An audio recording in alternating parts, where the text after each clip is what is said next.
এখন আমরা জোহরের 4 রাকাত ফরজ নামাজ আদায়ের জন্য কিবলামুখী হয়ে আমরা দাঁড়াবো। তো দাঁড়ানোর যে পদ্ধতি সেটা হচ্ছে আমার উভয় পায়ের পাঞ্জা এর মাঝখানে কম পক্ষে 4 আঙ্গুল দূরত্ব, ম্যাক্সিমাম 1 বিগতের কম, এতটুকুর কম এবং 4 আঙ্গুল থেকে বেশি। এটা মুস্তাহাব পদ্ধতি। অনেকেই আমরা এইভাবে দাঁড়াই, 2 পাকে অনেক দূর কি করে ফাঁক করে দাঁড়ায়, পিস নামি বের, এরকমও না। আবার অনেকে দুনো পাকে একেবারে মিলিয়ে রাখি, তো এরকমও না। মুস্তাহাব পদ্ধতি হানাফি মাযহাবের ইমামে আজম আবু হানিফা রাহমাতুল্লাহি তাআলা আলাইহি মুবারক পদ্ধতি অনুযায়ী তো এভাবে আমরা কি করব, দণ্ডায়মান হব। উভয় পায়ের মাঝখানে কম পক্ষে মিনিমাম 4 আঙ্গুল দূরত্ব থাকবে, মিনিমাম 4 আঙ্গুল দূরত্ব। এবার আমরা কিবলামুখী হয়ে সোজা হয়ে দাঁড়াবো। পবিত্রতা অর্জন করেছি, এটা তো নামাজের আগের শর্ত রয়েছে। এখন দাঁড়ানোর পর আমাদের দৃষ্টি অবশ্যই কোন দিকে থাকবে, সিজদার স্থানে। তো একটু আমরা ইনশাআল্লাহ খেয়াল করি। এবার আমরা কি করব, নিয়ত করব। কিসের নিয়ত? 4 রাকাত জোহরের ফরজ নামাজ আদায়ের জন্য আমি দণ্ডায়মান হয়েছি, আল্লাহ পাকের সন্তুষ্টি এবং সওয়াব হাসিলের নিয়তে। এখন হাত উঠানো, যেটাকে তাকবীরে তাহরিমা বলে, হাত উঠানোর পদ্ধতি, আমার হাতের বৃদ্ধাঙ্গুল কানের লতি স্পর্শ করবে, টাচ করবে, আর বাকি আঙ্গুলগুলো কিবলামুখী হয়ে একটু ঝুঁকে থাকবে। আর বেশি এরকমও না একেবারে। আমরা অনেক সময় আমরা এখন আগে দেখি আসলে এরপরে করবো, এরকমও না। আমরা অনেকে এরকম করি, আবার অনেকে এরকম করি, অনেকে এইভাবে করি। অর্থাৎ শুধু টাচ করবে, বৃদ্ধাঙ্গুলি কানের লতি স্পর্শ করবে, আর এরকমও না। অনেক সময় আঙ্গুলগুলোকে আমরা এভাবে রাখি, এভাবেও না, এভাবেও না। একদম স্বাভাবিক অবস্থায় শুধু নম্র করে একটু আঙ্গুলগুলো কিবলামুখী হয়ে থাকবে, আর হাত কি আপনার এটা টাচ করবে। এটা এইভাবে আমরা কি করব ইনশাআল্লাহুল কারীম, আল্লাহু আকবার বলে হাত বাঁধব। হাত বাঁধার পদ্ধতি একটু দেখুন। ডান হাতের কি তালু বাম হাতের কবজির উপর, এবং বৃদ্ধাঙ্গুল এবং কনিষ্ঠ আঙ্গুল দ্বারা বৃত্ত তৈরি করে। বাকি 3 আঙ্গুল কিসের উপর? বাম হাতের পিঠের উপর রাখবো, বাম হাতের পিঠের উপর রাখবো ইনশাআল্লাহুল কারীম। আর এভাবে নাভির নিচে হাত বাঁধবো। কোথায়? নাভির নিচে। কারণ এখানে নফসের কিছু ব্যাপার স্যাপার আছে। তো ওইটা ওই বললাম না, যেটা নামাজের আপনার অন্তরের নম্রতা, ইনশাআল্লাহুল কারীম এখান থেকে কিছুটা এটাও হাসিল করা যাবে। তো অর্থাৎ নাভির নিচে আমরা উভয় হাতকে এভাবে কি করে নিব, আল্লাহু আকবার বলে বেঁধে নিব। তো এখন আমরা তো হাত বেঁধেছি, এখন কি করতে হবে? সানা পড়ব। কি পাঠ করব? সানা পাঠ করব। তো সানা পাঠ করার পর তাউস পাঠ করব। তাউস হচ্ছে যেটা আউযু বিল্লাহি মিনাশ শাইতানির রাজীম, এরপরে তাসমিয়া বিসমিল্লাহির রহমানির রহিম, এরপরে একটি সূরা পাঠ করব। এটা তো আমরা পাঠ করতেছি, এতটুকু আমরা অবগত আছি, এই বিষয়গুলো আমরা অলরেডি করতেছি। এরপরে একটি সূরা পাঠ করে আমরা কোথায় চলে যাব? রুকুতে। আমি খুব সংক্ষেপে দ্রুততার সাথে যাচ্ছি, যেন আপনার যেগুলো মিস্টেক আছে এগুলো যেন আমি উল্লেখ করে দিতে পারি। তো প্লিজ আমি বেরা তাউস তাসমিয়া সানা তাউস তাসমিয়া সূরা ফাতিহা অন্য কোন সূরা মিলানোর পর আমি কোথায় চলে যাব? রুকুতে চলে যাব। এখন আসুন রুকুতে যাওয়ার যে পদ্ধতি। তো মাশাআল্লাহুল কারীম এটার জন্য আল্লাহু আকবার বলে উভয় হাতের কবজি হাঁটুর উপর, কিসের উপর? এইভাবে থাকবে, মজবুত ভাবে শক্তভাবে ধরবে, আঙ্গুলগুলো ছড়ানো ছিটানো থাকবে। আমরা একটু দেখবো ইনশাআল্লাহ, আমি আপনাদেরকে প্র্যাকটিক্যাল করাবো রুকু পর্যন্ত। আঙ্গুলগুলো ছড়ানো ছিটানো থাকবে এভাবে, এবং পিঠ জমিনের সাথে সমান্তরাল থাকবে। মাথা পিঠ থেকে কিও থাকবে না, উঁচাও থাকবে না, নিচেও থাকবে না। কে আছে? কামরুল ভাই এখানে আছে, আপনি এদিকে চলে রুকুতে যান, রুকুতে যান। জি, এটা টাইট করে একটু দেখেন। হাত এটা কি থাকবে? লুজ থাকবে না, টাইট থাকবে। এবং ওনার এটাও কি আছে? টাইট আছে। এরপরে এটাও টাইট, এবং ওনার মাথা এটা কি থাকবে? সোজা থাকবে। এখন এখানে কোনো পানির পাত্র রাখা যাবে? পড়ে যাবে? পড়ে যাবে? পড়বে না। অর্থাৎ ওনার পিঠ এটা জমিনের সাথে কি আছে? সমান্তরাল আছে। পিঠ মাথা পিঠের সাথে কি সমান? ভুল দেখান, এরকম হলে হবে না। আবার অনেকে মাথা কি এরকম করে রাখে। তো এই দুটোটা ভুল পদ্ধতি। তো আমাকে অবশ্যই পিঠ জমিনের সাথে সমান্তরাল, মাথা পিঠের সাথে কি থাকবে? সোজা থাকবে, আর ওনার আঙ্গুল দ্বারা হাঁটু শক্তভাবে ধরা থাকবে, আর হাতের দুই হাতে কি থাকবে, লুজ থাকবে না, স্ট্রেট থাকবে।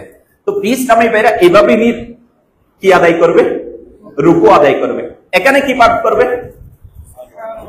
সুবহানা রাব্বিয়াল আযীম, সুবহানা রাব্বিয়াল আযীম। এখানে প্লিজ আমি ভাইরা আমরা অনেকেই পড়ি সুবহানা রাব্বিয়াল আযীম, নাউযুবিল্লাহ। যদি কেউ এটা জেনে বুঝে করে তাহলে এটা অনেক ইমানের মারাত্মক পর্যায়ে প্রবলেম হওয়ার সম্ভাবনা, উলামায়ে কেরাম বলবে। তো প্লিজ আমি বেরা, কিন্তু আমাকে এখানে জিম এবং জ পার্থক্য এতটুকু। আমি এখানে জিম দিয়ে পড়তেছি সুবহানা রাব্বিয়াল আযীম, সুবহানা রাব্বিয়াল আযীম, নাউযুবিল্লাহ, এটা পড়ার অনুমতি নাই। যদি কেউ পড়ে নামাজ ভেঙে যাবে, অনেক কি হয়ে যায়, পরিপূর্ণ চেঞ্জ হয়ে যায়। তো আমাকে এখানে পড়তে হবে সুবহানা রাব্বিয়াল আযীম, সুবহানা রাব্বিয়াল আযীম, আযীম, আইন জ, আইন জ। এটা আমাকে একটু খুব বেশি মনোযোগ দিতে হবে সবার জন্য। তো যদি আপনার কাছে আপনি প্র্যাকটিস করা, এটা আমাদের জন্য ফরজ হয়ে গেছে, এটা শিখা এই জায়গায়। আর যদি আমি শিখতে না পারি, শিখার আগ পর্যন্ত যদি কারো এটা আসতেছে না, আপনি ট্রাই করার পরও আসতেছে না, তাহলে এখানে একটি উলামায়ে কেরাম নামাজকে হাকামের মধ্যে আমির আহলে সুন্নাহ লিখেছেন সুবহানা রাব্বিয়াল কারীম।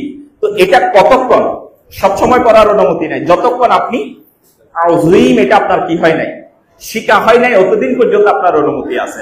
কারণ আযীম করলে আপনার কি, যদি আমার কথা বুঝে আসছে, এটা আমরা রুকুর ক্ষেত্রে অবশ্যই এটাকে একটু দেখুন। আমরা জব থেকে, চাকরি থেকে, নিজের বিজনেস থেকে টাইম বের করে আসতেছি নামাজে, একটু এই ছোটখাটো বিষয়, আসলে বিষয় ছোট কিন্তু অনেক বেশি গুরুত্বপূর্ণ।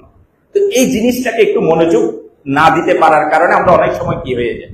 তো আমি আপনাদের মতো অনুরোধ করব, এই জিনিসটা এখন থেকে আমরা প্র্যাকটিস করা শুরু করি। এমনও হবে আমরা এখান থেকে বের হয়েছি সুবহানা রাব্বিয়াল আযীম, আযীম, এটা যখন প্র্যাকটিস করে যাব না, আল্লাহ পাক যদি যায় এমনও হইতে পারে করে যেতে যেতে মুখের সাথে সেট হয়ে গেছে।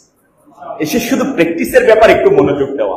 তো আল্লাহ পাক আমাদের সবাইকে এটার প্রতি আমল করার তৌফিক দান করুন। তো এখন এটা আমরা রুকু থেকে উঠবো কোথায়, এটার নাম কি, কওমা। রুকু থেকে উঠার পদ্ধতিটাকে কওমা বলে। এখন আমরা সবাই মিলে হাত বাঁধি, আমরা গিয়াতে চলে যাই। এখন আমি আল্লাহু আকবার বলবো, এখন একটু আমরা হাত কিবলামুখী করে সবাই নামাজের কাতারে যাই। একটু যদি ইসলামী ভাইয়ের একটু দেখে নেন, সবার হাতগুলো ধরে দেন। আমার আবেদিন ভাই চলে আসবে, সবার হাতগুলো হচ্ছে কিনা, একটু আঙ্গুলগুলো কিবলার দিকে ঝুঁকে থাকবে, একটু করে, হ্যাঁ, স্বাভাবিকভাবে একটু ঝুঁকে থাকবে। তো সবাই একটু আমরা ধৈর্য ধারণ করি, সবাই একটু চেক করে নিই ইনশাআল্লাহ, তাহলে সুবিধা হবে। তো সব ইসলামী ভাইয়ের একটু চেক করে নেন, হাতগুলো কিবলার দিকে ঝুঁকে থাকবে। এটা হচ্ছে যেটা আমি আপনাদেরকে বলেছি, দৃষ্টি সিজদার স্থানে থাকবে, দৃষ্টি সিজদার স্থানে একটু। এরপরে আমরা ইনশাআল্লাহুল কারীম হাত বাঁধবো না, আল্লাহু আকবার, নাভি একটু নিচে, জি, শক্ত করে একটু আমরা সবার হাতগুলো চেক করে নিচে।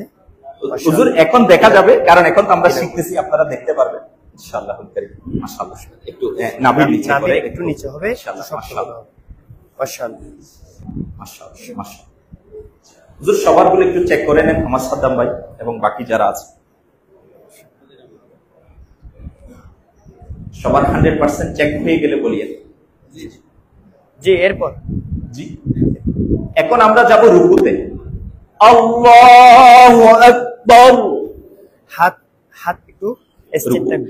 এখন আমরা সিজদার স্থানে অবশ্যই পায়ের উপর, দুই পায়ের উপর আমাদের দৃষ্টি।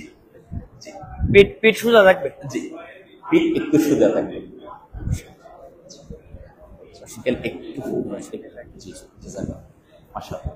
মাথা একটু একটু টাইট করে দেন, একটু উপরে, একটু।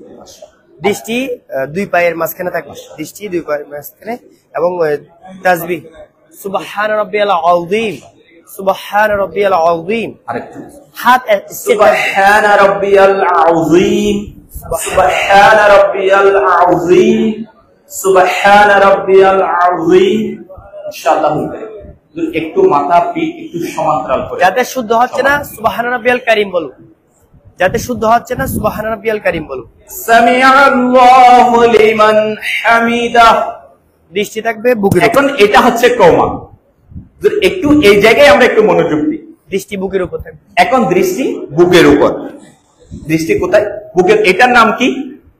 কওমা, অর্থাৎ রুকু থেকে উঠে দাঁড়ানো, এটার নাম কওমা। এখানে কমপক্ষে এক তাসবিহ পরিমাণ দাঁড়ানো ওয়াজিব। এখানে হুজুর এটা একটু মনোযোগ দিব, যেটা আমরা কিছুক্ষণ আগে শুনেছি। এখানে কমপক্ষে এক তাসবিহ পড়তে যতক্ষণ টাইম লাগে অতক্ষণ টাইম দাঁড়ানোটা কি ওয়াজিব আছে। যদি কারো এটা ছুটে যায় তাহলে ওনাকে সাহু সিজদা দিতে হবে, ভুলে করে ফেললে। তো আর যদি সাহু সিজদা না দেয় তাহলে নামাজ পুনরায় পড়ে দেওয়া কি হয়ে যাবে? এর উপর ওয়াজিব হয়ে যাবে। তো এখন এখানে আমরা এখানে কিছু আমাদের মিস্টেক হয়ে যায়। একটু বসে যান। এখানে কি মিস্টেক? মনে করেন আমরা রুকু থেকে উঠলাম, উঠে পিঠ সোজা না করতে কোথায় চলে যায়? আমাদেরকে এইভাবে দাঁড়াতে হবে যেন যখন আমি রুকুতে গিয়েছি আমার মেরুদণ্ড কি হয়েছে? বাঁকা হয়েছিল। তো আবার আমি যখন দাঁড়াবো না, আমার প্রতিটা অঙ্গ প্রত্যঙ্গ কি হয়ে যাবে? সেট হয়ে যাবে, আবার আগের মতো জায়গায় ফিট হয়ে যাবে। এরপরে আমি যাব কোথায়? সিজদার মধ্যে। তাহলে আমার ওয়াজিব আদায় হবে এবং আমার রুকু পরিপূর্ণ হবে। অনেকে আমরা উঠার আগেই চলে যাই। আবার এখানে একটা কাজ আমরা করি, কাপড় ঠিক করি। কোথায়? একটু এই জিনিসটা না অনেক বড় টেনশনের। একটু আমি খুঁটিনাটি বিষয়, মূল এটা বলার পিছনে রিজন হচ্ছে আমরা নামাজ আমাদের নষ্ট কোথায় হয়ে যায়। নামাজ নষ্ট হওয়ার পিছনে এখন উঠছি, উঠার পর আমি আমার পাঞ্জাবি ঠিক করতেছি, আমার পায়জামা ঠিক করতেছি, অথবা আমি আমার প্যান্টকে উপরের দিকে তুলতেছি দুনো হাত দিয়ে। হুজুর আমার কথা বুঝে আসছে? অর্থাৎ মানে এমন হালতে বলা হচ্ছে এই অবস্থায় যদি আমি দুনো হাতকে ইউজ করে যখন এই কাজগুলো করতেছি, যে বলা হচ্ছে উলামায়ে কেরাম বলতেছেন যদি এই অবস্থায় কেউ আপনাকে দেখে, বাহিরে নামাজে নেই আপনাকে কেউ দেখে, দেখার পরে যখন এ বুঝবে যে এই বান্দা নামাজের মধ্যে মনে হয় নাই, সন্দেহ করে যাবে অন্যজন এদিকে আমার নামাজ কি হয়ে গেছে? ভেঙে গেছে, যেটার নাম আমলে কাসি। অর্থাৎ নামাজের মধ্যে এমন হালতে থাকা যে হালতে কেউ দেখলো। এবার এখানে উঠার পর আমরা অনেক সময় দাঁড়িয়ে কি করতেছি একটু, এখন মানুষ তার বুঝবেন আমি কি নামাজের নিয়ত আগে থেকে করে রাখছি নাকি নামাজে আছি। এই যখন আমি করতেছি এটা, তো তখন অটোমেটিক। তো ওই অবস্থায় আমরা অনেকেই দাড়ি ঠিক করি, অনেকেই হাত চুলকাই, অনেকেই পায়জামা ঠিক করি, অনেকে পাঞ্জাবি ঠিক করি, অনেকে প্যান্ট। যখন আবার রুকুতে যায় না তখন কি করি? এভাবে পুরা তুলে তারপরে রুকুতে যাই। প্লিজ নামি ভাইরা, তো আমরা মানে একটু সচেতনতা, এখানে এত বিশাল কিছু নাই, এই একটু সচেতনতার কারণে আমরা কষ্ট করে নামাজটা আদায় করতেছি, এটা আমাদের কাছ থেকে কি নষ্ট হয়ে যাচ্ছে। তো এই জন্য আমাদেরকে এই দিকটা খুব বেশি গুরুত্ব দিতে হবে। আর এখানে আমরা একটা দোয়া পাঠ করবো, আল্লাহুম্মা রাব্বানা ওয়া লাকাল হামদ, আল্লাহুম্মা রাব্বানা ওয়া লাকাল হামদ। এটা হচ্ছে কওমা, রুকু থেকে উঠে দাঁড়িয়ে পড়ার দোয়া। তো এটা পাঠ করব ইনশাআল্লাহুল কারীম। আমার একবার সুবহানাল্লাহ বলা সমপরিমাণ দাঁড়ানো, এটা ওয়াজিব আদায় হয়ে যাবে ইনশাআল্লাহ। এখন আমরা যাব কোথায়? রুকুতে না সিজদায়। তো এখন সিজদায় যাব কিভাবে? সিজদায় যাওয়ার সময় আমরা এইভাবে চলে যাই, অথবা কিভাবে যাই?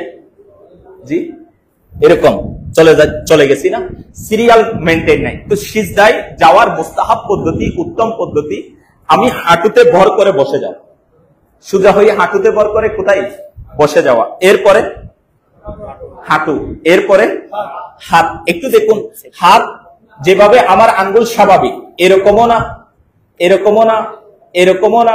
হুজুর আমরা অনেক রকম কি করি এটাকে রাখি, তো একেবারে স্বাভাবিক অবস্থা দেখতেছি। আর এখন আমি কি দিব? হাত রাখার পর আমার নাক লাগবে, কি লাগবে? নাক। এরপরে কি? কপাল। তো এভাবে সিজদা আদায় করা। এখন এদিকটা, এটা তো সামনের দিক, কয়টা অঙ্গ দিয়ে সিজদা আদায় করতে হবে? 7টা। কয়টা অঙ্গ? এটা উভয় হাতের কবজি, তারপরে কি হাঁটু, উভয় পা। তো এখানে আমাদের সিজদাতে যে ভুলগুলো হয় সাধারণত, এটা হচ্ছে আমরা কবজিকে কোথায় লাগাই দিই? জমিনের সাথে লাগাই দিই। বলা হচ্ছে এটা জমিন থেকে উপরে থাকবে। আর এই বাহু, এটা এখান থেকে কি থাকবে? আলাদা থাকবে। আর এটা উড়ু, এটা পেট থেকে কি থাকবে? আমরা অনেক সময় এটার সাথে পেট লাগাই ফেলি না, এটার সাথে উড়ুর সাথে পেট লেগে যায়, আবার এটা লাগিয়ে যায়, এটা নিচে লাগিয়ে যায়।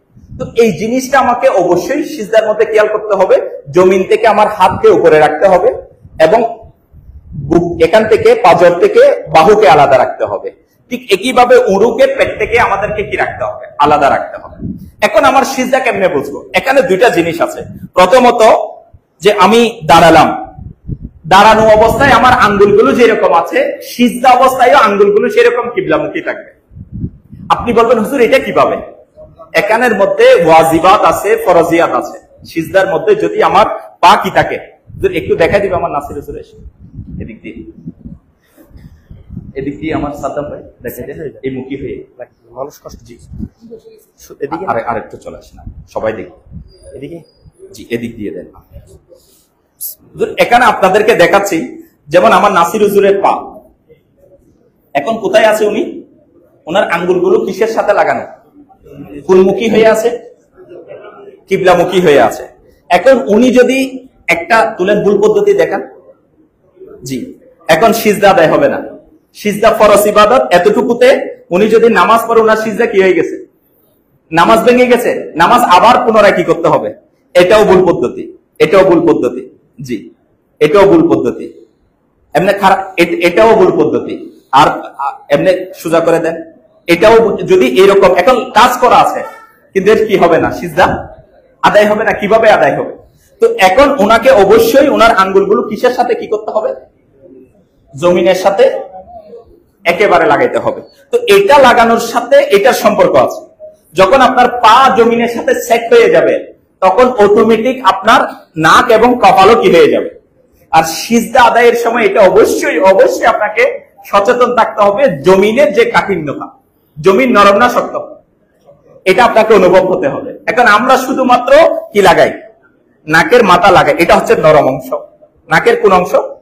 উপরিভাগটা আপনি একটু ধরে দেখেন না, উপরের অংশটা কি একেবারে নরম না? এর একটু উপরে জানতো শক্ত। জি সিজদার সময় নাকের শক্ত অংশ জমিনের সাথে লাগতে হবে, নরম অংশ লাগলে হবে না, শক্ত অংশ। একটু আপনি এটা অবশ্যই ফিল করতে পারবেন। তো আজকে আমরা তো সিজদা আদায় করি, শক্ত অংশ আমাদের লাগে না। যদি না লাগে তো সিজদা আদায় হবে কেমনে? তো জমিনের কাঠিন্যতা এটা অনুভব করতে হবে। আর এটা অনুভব কিভাবে হবে? যখন আপনার পা লেগে যাবে, তখন অটোমেটিক সামনে শক্ত অংশ লেগে যাবে। এটার সাথে এটা কি আছে? রিলেশন আছে। তো এইভাবে আমাকে সিজদাটা আদায় করতে হবে। এবং সিজদা থেকে উঠে বসার পদ্ধতি, এখন সিজদাতে আমরা আমাদের নজর কোন দিকে থাকবে? নাকের দিকে। সিজদাতে যখন সিজদায় যাব, তখন আমার দৃষ্টি কোন দিকে থাকবে? নাকের দিকে থাকবে। তাহলে এখন আমি সিজদায় চলে গেলাম, সুবহানা রাব্বিয়াল আ'লা। এখানে হামজা আইন, এখানে একটু আমাকে অবশ্যই প্রথমে হামজা উচ্চারণ করতে হবে, এরপরে কি উচ্চারণ করতে হবে? আইন উচ্চারণ করতে হবে এখানে। তো এখানে অবশ্যই আমাকে এটার দিকে, আমরা সুবহানা রাব্বিয়াল আ'লা, সুবহানা রাব্বিয়াল আ'লা, তো নাউজুবিল্লাহ ওইভাবে বলার, আমরা তো এইভাবে বলে ফেলি না, কারণ ওইটা তো আমরা বুঝতে পারি না। সুবহানা রাব্বিয়াল আ'লা, তো আলা নয়, আ'লা, হামজা আইন লাম। তো এই জিনিসটা আমাদেরকে অবশ্যই, এটা সিজদার তাসবিহ। তো হামজা এবং আইন দুটোটা উচ্চারণ করতে হবে আমাদেরকে। আসুন ইসলামী ভাইরা, এখন আমরা সিজদার আদায়ের পদ্ধতিটা শুনেছি। এখন সিজদা আদায় করার পর উঠে বসা, এটার নাম হচ্ছে জলসা।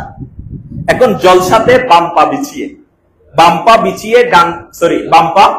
বিছিয়ে ডান পা খাড়া করে বাম পায়ের উপর বসে যাব। দেখুন আমার হুজুর কোন পায়ের উপর বসছে? ওনার এই পাটা বাম পাকে বিছিয়ে নিয়ে আছে, এটার উপর বসেছে। ডান পা কি করা আছে? ডান পা খাড়া করা আছে। একটু দেখা যাচ্ছে হুজুরের বাম পাকে বিছিয়ে ডান পা খাড়া করে বসে যাওয়া। এখন আমাদের দৃষ্টি থাকবে কিসের উপর? পুলের উপর। দৃষ্টি কোথায়? পুলের উপর। এখানে আরেকটা সেন্সিটিভ বিষয়, যেমন মনে করেন আমরা হাত কোথায় রাখবো? আমরা অনেকে হাত কোথায় রাখি? এরকম। আবার অনেকেই এখানে রাখি। বলা হচ্ছে হাতের আঙ্গুলগুলো কি কিসের সাথে? হাঁটুর সাথে সমান থাকবে। বেশি এরকমও না, বেশি এরকমও না। তো কোথাও তো শাস্তির হুকুমও এসেছে না এটার ব্যাপারে, যদি বেশি নিচে চলে যায় এটার ব্যাপারে। তো আমরা বেশি নিচেও নিব না, এরকমও স্বাভাবিকভাবে একদম সোজা যেখানে আছে।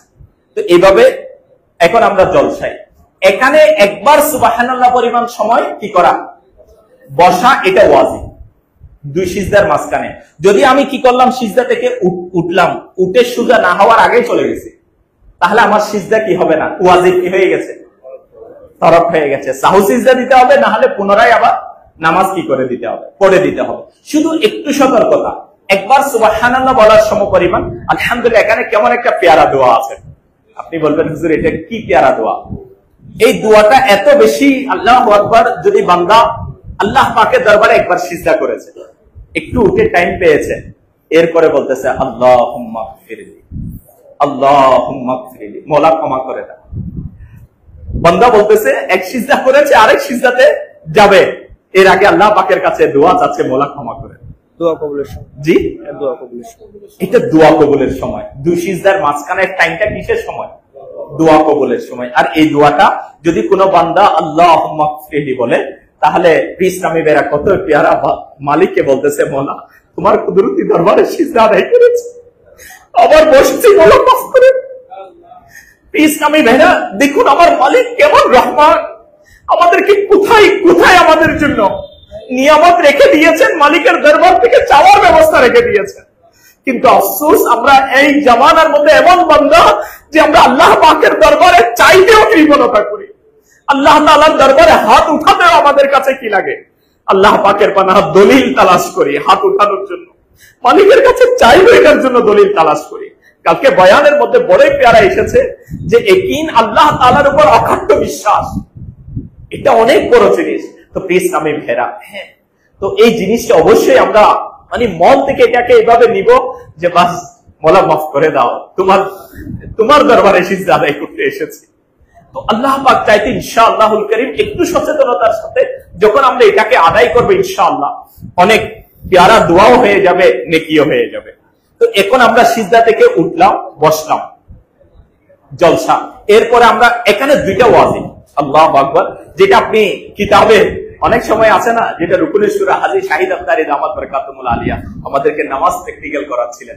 আগে আমরা মনে করতাম একটা ওয়াজিব, বলা হচ্ছে না দুইটা ওয়াজিব। আপনি বলবেন হুজুর দুইটা ওয়াজিব কি? একটা তো এক তাসবিহ পরিমাণ বসা ওয়াজিব, সময় অতিবাহিত করা, আর একটা হচ্ছে পিঠকে সোজা করা। এক সিজদা থেকে উঠে বসার পর পিঠ কি রাখা, পিঠ সোজা করা, এটা ওয়াজিব। তাহলে যদি বসলাম, একবার সুবহানাল্লাহ বলার সমপরিমাণ সময় হয়ে গেল, ওয়াজিব আদায় হয়েছে, পিঠ সোজা হয় নাই, তাহলে একটা ওয়াজিব কি হয়ে গেছে, ছুটে গেছে। তো এই জায়গায় আমরা একটু তাড়াহুড়ার মধ্যে, অথচ ফুল নামাজ পড়তেছি, টাইম যদি এটা সতর্কতা থাকি হয়তো 1 মিনিট বেশি যাবে, 40।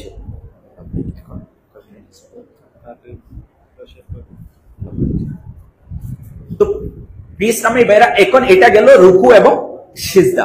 তো ইনশাআল্লাহুল কারীম এখন আমরা কোথায় চলে যাব, সিজদাতে। আমরা তো সিজদা দেখেছি না যেভাবে বসা, তো আসুন আমরা সবাই সিজদাতে যাই। আল্লাহু আকবার, পা, সবার পা আগে হাঁটু, তারপরে হাত, সিজদা একটু পিছনে পায়ের, যিনারা বসাইতে পারতেছে না চাপ দিয়ে না, ব্যথা পেয়ে যাবে। পা গুলো একটু ধরে দিন না, সবারগুলো একটু, সবারগুলো পাকে আরেকটু আমরা চাপি।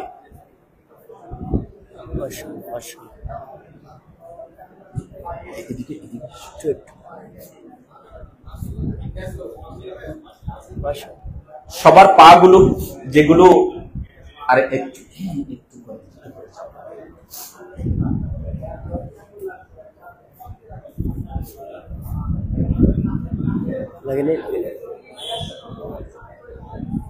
চেষ্টা করতে হবে।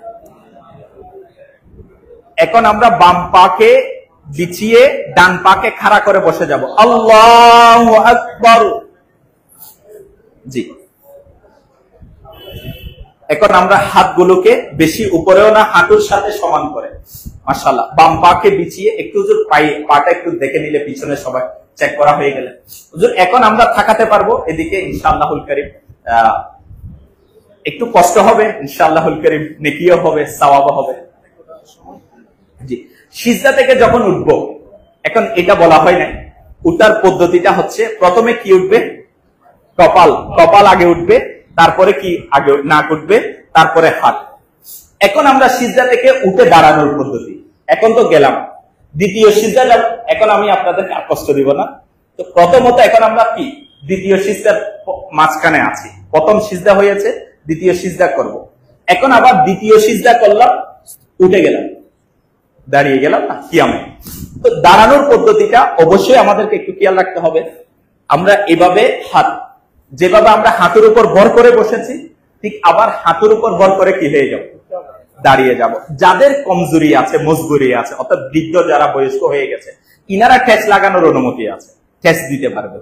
কিন্তু আমরা এখন দেখা যাচ্ছে যে আমরা যুবকরাও কি দিচ্ছি, কারণ করতেছি না যে দিয়ে উঠে যাচ্ছি, অথবা এইভাবে উঠে যাচ্ছি, অথবা এইভাবে উঠে যাচ্ছি, অনেক সময় পিঠ আগে উঠে গেছে, আমি পরে উঠতেছি। তো এই জিনিসগুলোকে অবশ্যই আমরা একটু যদি কি করি, খেয়াল রাখি, আমাদের নামাজটা সুন্দর ইনশাআল্লাহ আল্লাহ পাকের দরবারে শারীরিক নম্রতাটা কিভাবে প্রকাশ পাবে। তো আমরা এটার দিকে অবশ্যই একটু সিজদা থেকে উঠা।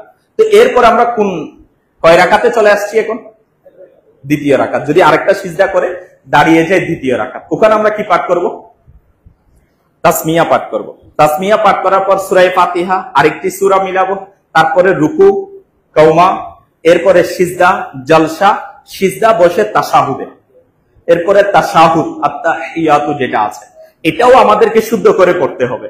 আত্তাহিয়াতুটা এটা শুদ্ধ করে পড়ার পর আমরা কোথায়, তৃতীয় রাকাতের জন্য উঠে যাব। যেহেতু আমরা চতুর্থ রাকাতে আমরা জোহরের 4 রাকাত ফরজ নামাজ পড়ব, উঠে যাব। এরপরে তাসমিয়া অর্থাৎ বিসমিল্লাহির রহমানির রহিম, এরপরে সূরা ফাতিহা, আবার রুকু, এবং এরপরে কওমা, তারপরে কোথায়, সিজদায়, জলসাতে, সিজদায়। এবার আমরা আবার দাঁড়িয়ে যাব তৃতীয় রাকাতে। এবার আমরা পড়ব কত রাকাত, চতুর্থ রাকাতের তাসমিয়া এবং কি, জি বলেন, সূরা ফাতিহা, জি, আর সূরা মিলাবো না, অর্থাৎ শুধু 2 রাকাতে সূরা মিলাবো। তৃতীয় এবং চতুর্থ রাকাতে ফরজ নামাজে কি হবে না, সূরা মিলাবো না, শুধু সূরা ফাতিহা পড়ব। এরপর আমরা কোথায় চলে যাব, রুকু, এরপরে সিজদায়।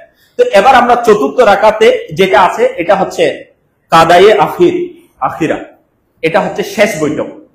আমরা শেষ বৈঠকে আমাদের সালাম ফিরানো। অনেক সময় এখানে আমরা একটু কি, আসসালামু আলাইকুম ওয়া রাহমাতুল্লাহ, আসসালামু আলাইকুম ওয়া রাহমাতুল্লাহ, এখানে এটা একটা আছে, আরেকটা আছে আশহাদু আল্লা ইলাহা ইল্লাল্লাহ। তো এখানের মধ্যে আমরা অনেক সময় আঙ্গুলকে নাড়াচাড়া করি, অনেকে দুনো আঙ্গুলকে উঠাই, অনেকেই কিছুক্ষণ পরে একবার দুইবার উঠাই, অর্থাৎ এটা না জানার কারণে। এখানে কেমন সুন্দর পেয়ারা সেটআপ, মুস্তাহাব আমল, আশহাদু আল্লাহ বলতে উঠাবো আমরা, ইল্লাল্লাহ বলতে কি করে ফেলবো, নামায় ফেলবো। কিভাবে, বৃদ্ধাঙ্গুল এবং মধ্যমা আঙ্গুল দ্বারা বৃত্ত তৈরি করে, একটু দেখবেন, আশহাদু আল্লা ইলাহা ইল্লাল্লাহ। তো এইভাবে আমরা কি করে ফেলবো, আবার আগের মতো স্বাভাবিক হয়ে যাবে। এটা লড়াবো না, এটাকে মানে অনেকে বলবে শয়তান দৌড়ানো, এটা ওইটা। আল্লাহ পাকের পানা সবগুলো মুস্তাহাব আমলকে নষ্ট করে দেওয়ার কাজ। তো এখান থেকে আমরা নিজেকে বাঁচিয়ে রাখবো এটা। তো এর মধ্যে অবশ্যই আমাকে আপনাকে এটা খেয়াল রাখতে হবে, এবং সাথে আত্তাহিয়াতু, তারপরে দুরুদে ইব্রাহিম, দুআয়ে মাসুরা, অর্থাৎ কোরআনে পাকে যে দোয়াগুলো আছে ওখান থেকে পাঠ করা। তো দুআয়ে মাসুরা পড়ার পর আমরা কি করব, সালাম ফিরাবো। এতক্ষণ অবস্থায় কোথায়, নজর দৃষ্টি কোথায় থাকবে, কুলের উপরে থাকবে। এখন আমরা যখন নামাজ আমরা সালামের মাধ্যমে শেষ করবো, আসসালামু আলাইকুম রাহমাতুল্লাহ, পুরো দুনিয়া দেখে ফেলেছে। তো আবার কি করছি, আসসালামু আলাইকুম রাহমাতুল্লাহ, এদিকেও পুরো দুনিয়া দেখে ফেলেছে।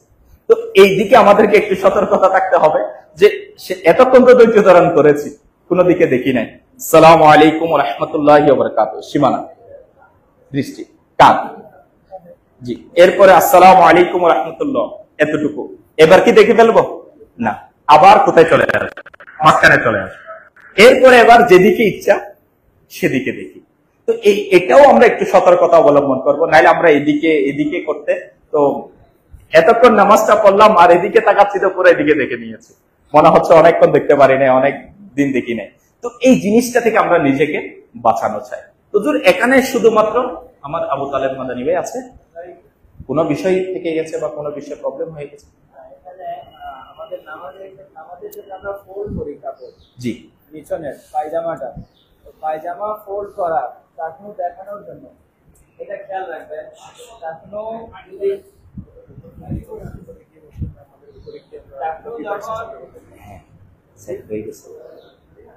দোয়া উপরে গিয়ে করবো না, আওয়াজ আসছে না আমার,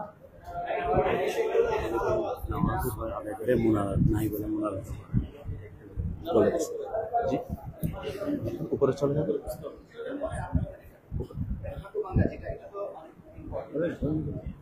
মাশাআল্লাহ হুজুর দেখুন, নামাজের মধ্যে একটা হচ্ছে মাকরুহে তাহারিমি, মাকরুহে তানজিহি।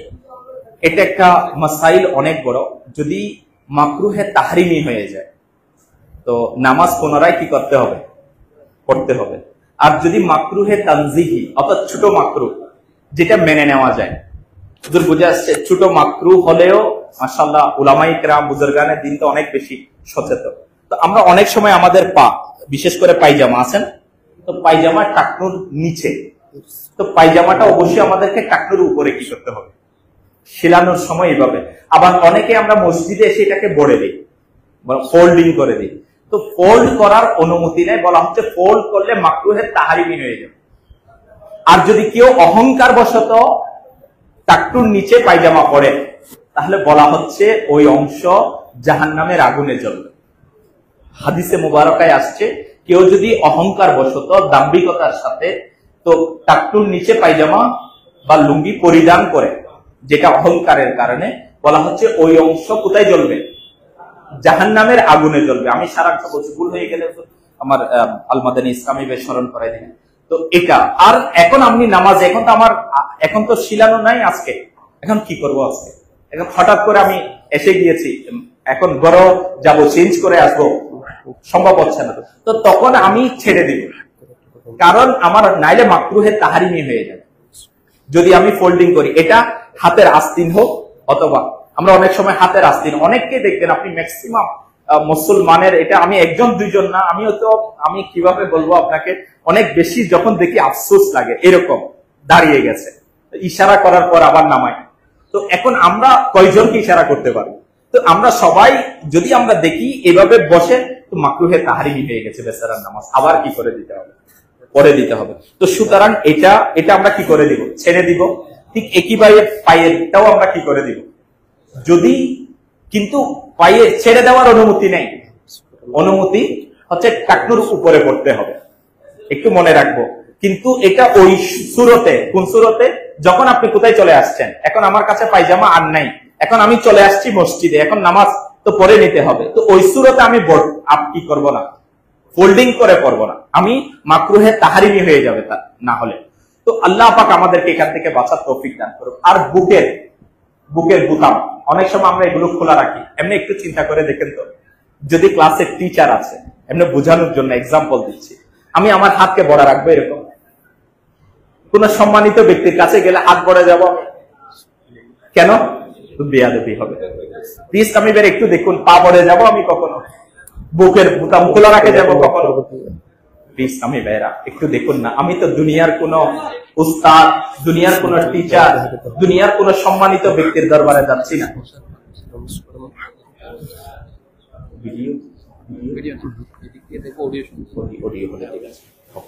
তাহলে ভালো হয়েছে, লাইভ হয়ে গেলে বলে দিয়ে আমরা ইসলামী ভাইরা। তো এখানে একটু আমি আপনাদেরকে যেটা আরজ করতে চেয়েছি, যদি দুনিয়ার প্রতিটা জায়গায় আমরা নিজেকে এইভাবে কি করি, এটা আমাদের জন্য অনেক বড় আফসোসের, যে আমার মালিকের দরবারে যাচ্ছি, আল্লাহ পাকের দরবারে, তো আমার শারীরিক নম্রতা কেমন হওয়া চাই?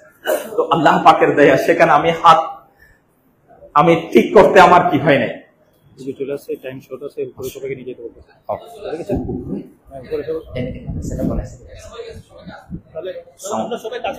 আমরা সবাই কাছাকাছি চলে আসি ইনশাআল্লাহ।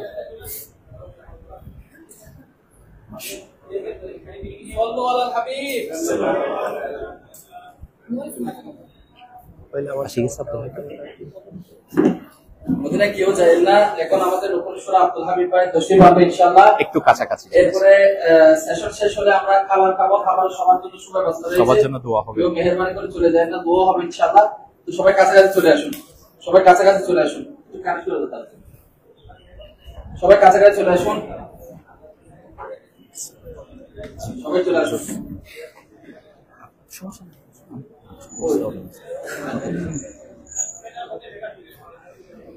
Question to know. Question.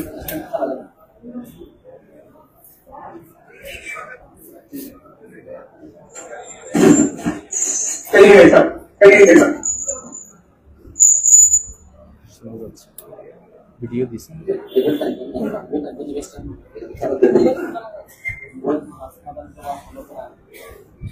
Zoom on হয়েছে হ্যাঁ আপনার কাছে হয়েছে